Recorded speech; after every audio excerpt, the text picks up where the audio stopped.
Welcome back everyone. In today's session, I'm going to give you the line-by-line explanation of Leigh Hunt's poem, The Glove and the Lions. Dear students, do check the pinned comment section for all important video links related to your syllabus, and this is another video on request, a one-shot session.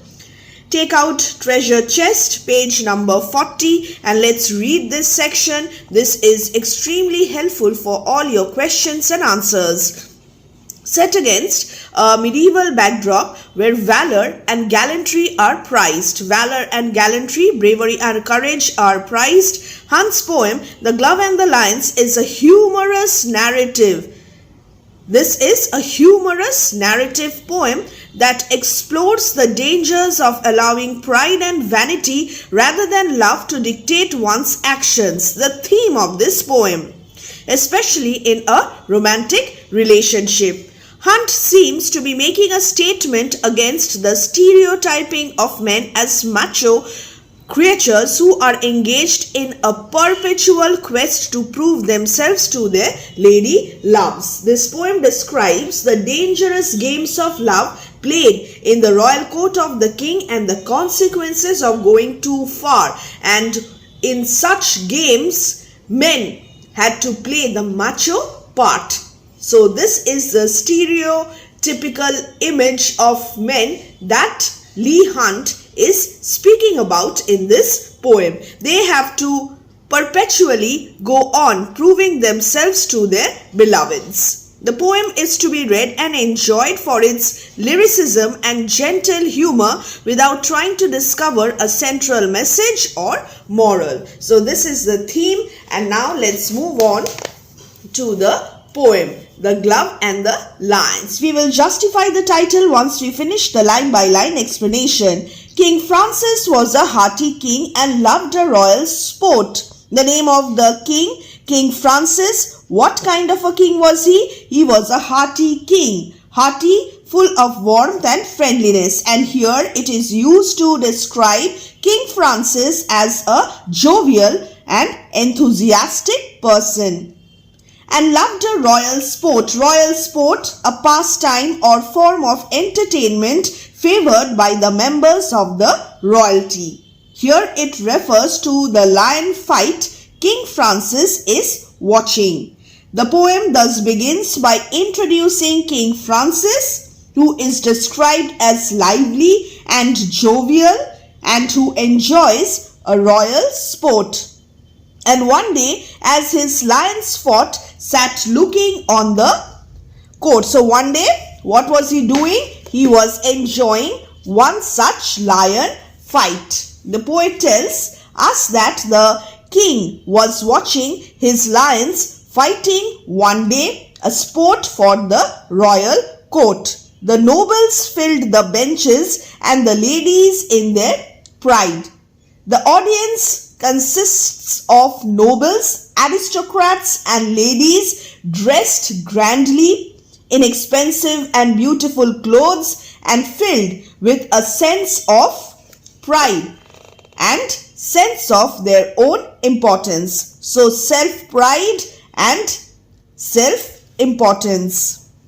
The nobles filled the benches and the ladies in their pride. Now, the ladies in their pride can be compared to the pride of lions. From this comparison, it can be suggested that the pride of ladies may be as vicious as the pride of lions fighting. And here we have one couple, and amongst them sat the Count de Lodge with one for whom he sighed. And truly it was a gallant thing to see that crowning show. Gallant, brave, heroic, and here it is used to describe the spectacular sight of the lion fight. The sight of the lion fight is presented as a grand spectacle. Valor and love, and a king above and the royal beasts below. Royal beasts, the lions. The beast to which the speaker refers can suggest both the lions and the nobles who must fight amongst themselves for the king's favor. Ramped and rode the lions with horrid laughing jaws. Ramped and rode the lions This is an example of alliteration. The figure of speech is alliteration with horrid laughing jaws. And with horrid laughing jaws, this is an example of paradox.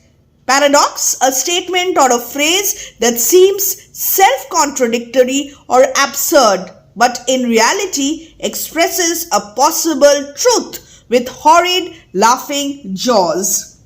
So here the lions are described as ferocious and fierce. They are roaring and they are also baring their terrifying teeth. Roared the lion. This is again an imagery. The roar of the lions in the pit and the ferociousness of their fight is displayed through auditory imagery. So learn this as well. They bit, they glared, gave blows like beams. Blows like beams, alliteration, simile. A wind went, again wind went, alliteration, with their paws. With wallowing might and stifled roar, they rolled. Roar, they rolled. Roar, again stifled roar. We have auditory imagery. And roar, they rolled. This is an example of alliteration on one another. So first, what is the meaning of ramped? To move threateningly or menacingly. And here it is used to describe the aggressive movements of the lions. And horrid laughing jaws, this is a vivid description of the lions' terrifying open mouths. Horrid means causing horror, and laughing here probably refers to the baring of the lion's teeth. And this resembles a grotesque smile or laugh. The ferocity of the lions is emphasized through the descriptions of their powerful blows and threatening gestures, like they bit, they glared, gave blows like beams, a wind went with their paws. Gave blows like beams, comparing the lions' powerful strikes to heavy beams. And these beams are used in construction, suggesting their strength and impact. And beams usually refers to long pieces of timber or rays of light, but here it is used metaphorically to describe the powerful blows dealt by the lions. The second stanza of this poem describes the atmosphere of the fight itself. The lions are quite ferocious. They begin to fight and tear into one another. Their blows are strong like beams, and the wind seems to move alongside their paws. They are rolling around on the floor and causing a serious commotion. With wallowing might and stifled roar, they rolled on one another, till the pit with sand and mane was in a thunderous smother. So the king is sitting above and he is impressed by the sublime nature of this moment. What is the meaning of went with their paws? An older or more poetic way of saying moved their paws. Wallowing. Wallowing means the lions rolling or tumbling around to fight. The lions are described in mid-fight, rolling, wrestling with each other, and their roars echoing. The pit becomes a chaotic scene of flying sand and the manes of the lions as the lions continue their ferocious battle. So, the bloody foam from above the bars. Again, alliteration. Bloody foam above the bars. Bloody and bars came whisking through the air. So, the king is completely out of harm and he is able to experience the bloody foam that comes whisking through the air. And thunderous, smother is important. Thunderous, this typically refers to something extremely loud like thunder, and smother usually means to suffocate or cover completely. It is used to describe the chaotic and noisy scene in the pit.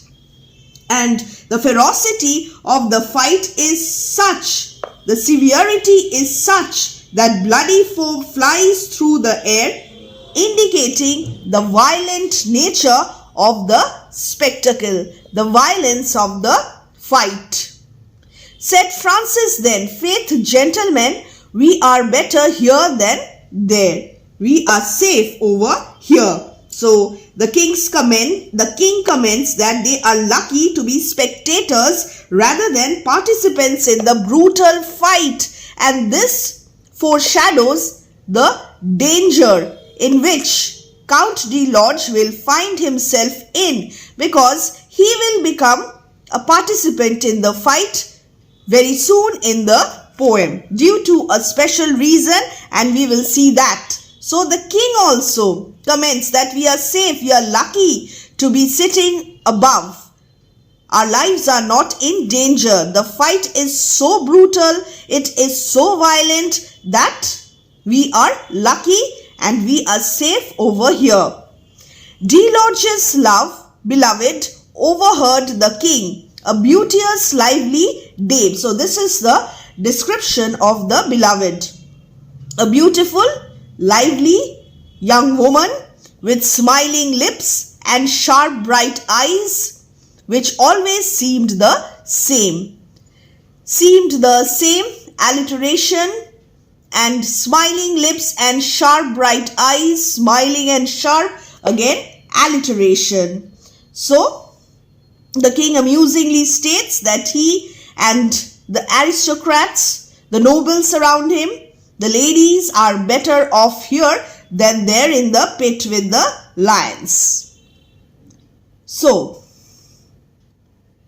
one of the nobles, the lover of de Lodge, was specially entertained by the king's wit over here.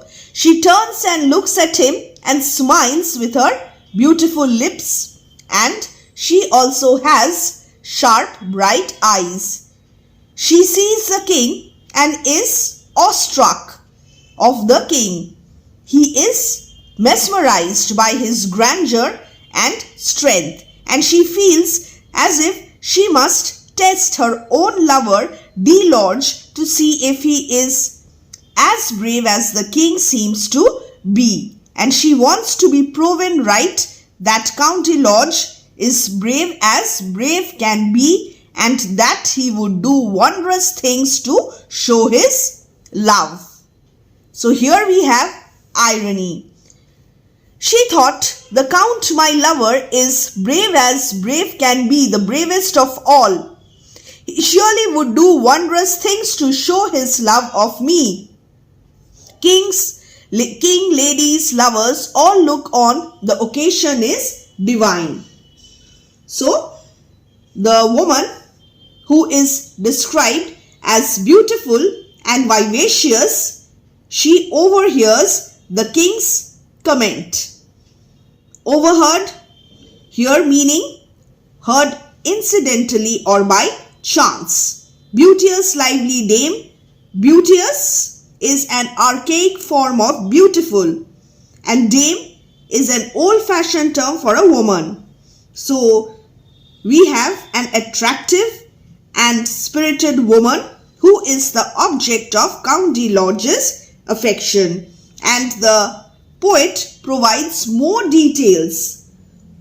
Over here he gives a detailed description of the lady, focusing on her smiling lips and her sharp bright eyes.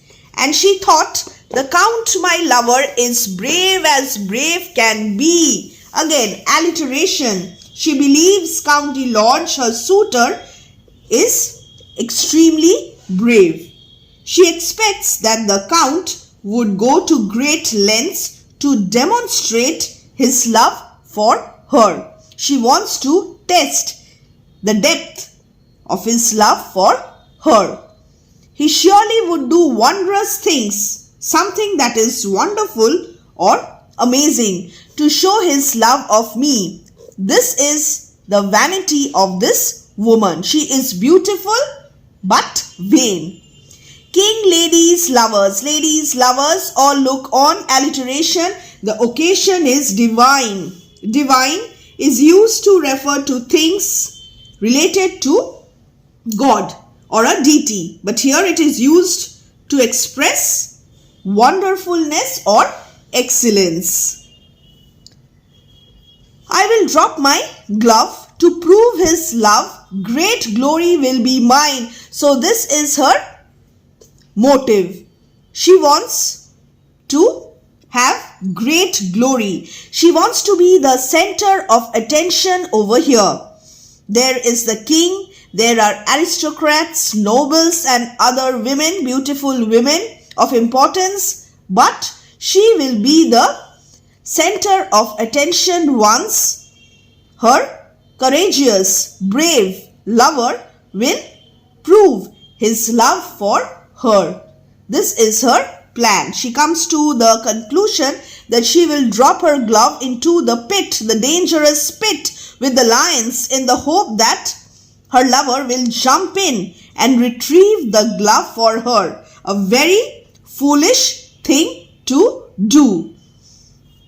So she acknowledges the audience, including king, ladies and lovers, suggesting that the setting is perfect for a grand display of love as well as courage. She decides to drop her glove into the lion pit, intending it as a test of the count's love for her, which she believes will bring her sense of accomplishment, number 1, and sense of satisfaction, number 2. So before moving on to the next page, I'll just quickly tell you where we have visual imagery. So the beauteous lively dame with smiling lips, sharp bright eyes. This is an example of visual imagery. And then we have the description of the lions fighting, ramped road, auditory imagery as well as visual imagery. The lions rolling, fighting, biting each other. And right at the beginning, we have the nobles fill the benches and the ladies in their pride, county lodge with his beloved. The description of the arena is also an example of visual imagery. Now, we will move on to the next section of the story. And loved a royal sport. Quickly, just have a look. Loved a royal sport. This is assonance. What is assonance? The repetition of the vowel sounds in the same line. Loved, O, a royal O, and sport O. So this is an example of assonance in the poem.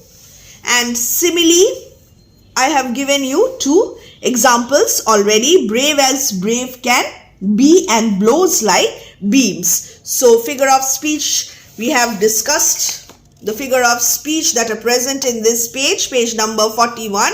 And let's now move on to page number 42.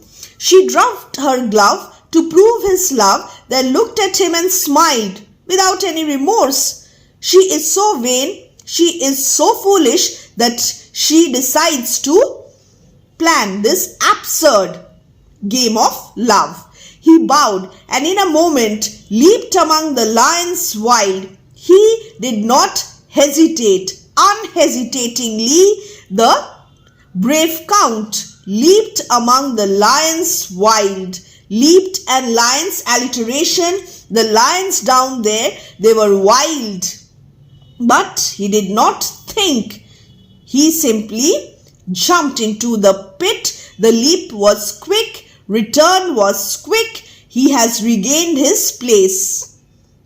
Then threw the glove, but not with love, right in the lady's face. So, very, very important. What did he do? Without any hesitation, he accepted the challenge of the beloved.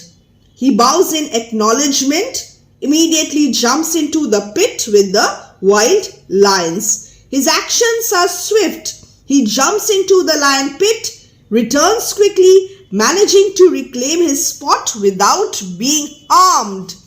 But what did he do as he returned?